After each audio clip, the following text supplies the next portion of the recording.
House of Representatives has invited the Bankers Committee and the management of the Central Bank of Nigeria to meet with the leadership of the House on Wednesday, January 25th, 2023, to explain why the newly designed Naira Notes are not fully in circulation. This is sequel to a motion of urgent importance by Honorable Sada Soli on Tuesday at plenary on the need for the CBN to review and extend the timeline for currency swap with its January 31st deadline. The House also called for the extension of implementation to 6 months to make the new notes available and for President Muhammadu Buhari to intervene on the deadline issues by the CBN. I'm not being personal. The CBN is a good policy. It's in tandem with global best practices.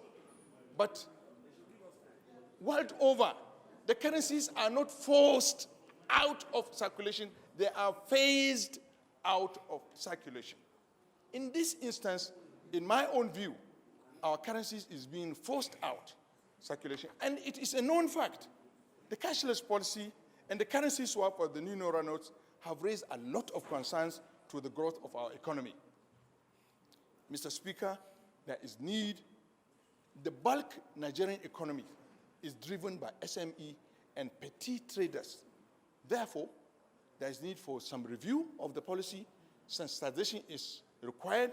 And this sensitization does not only involve CBN. Meanwhile, another lawmaker from Borno State representing Chibok Federal Constituency, Honorable Ahmed Jaha, decried the non-existence of banks in his constituent and the untold hardship the constituents were suffering. And we are all aware in the village, people do trading with 200 naira, 100 naira, 50 naira. So if you give somebody 1,000 naira, he can go and buy something, but there is no way he can get change because the only available currency is the old note of 100 naira, 50 naira, 200 naira, 500 naira. This is one thing. Another thing, we are all aware, even before the insurgency, Northeast is the poor of the poorest of the whole zones in the country. And our poverty was further escalated by Boko Haram insurgents and other related insecurity. And today, we have something that is almost worse than Boko Haram. Another lawmaker called for amendment to the urgent matter as the House resolved to inviting banks' managing directors to meet with a 14-man ad hoc committee headed by Honorable Alhassan Adodugua.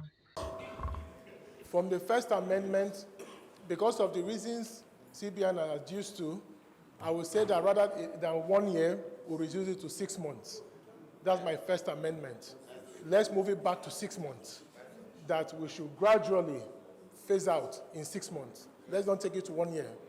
The Second Amendment is to add what you've just said.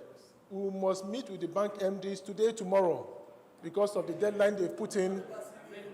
Because of the amendment. Okay, so you have 2 amendments? 2 amendments.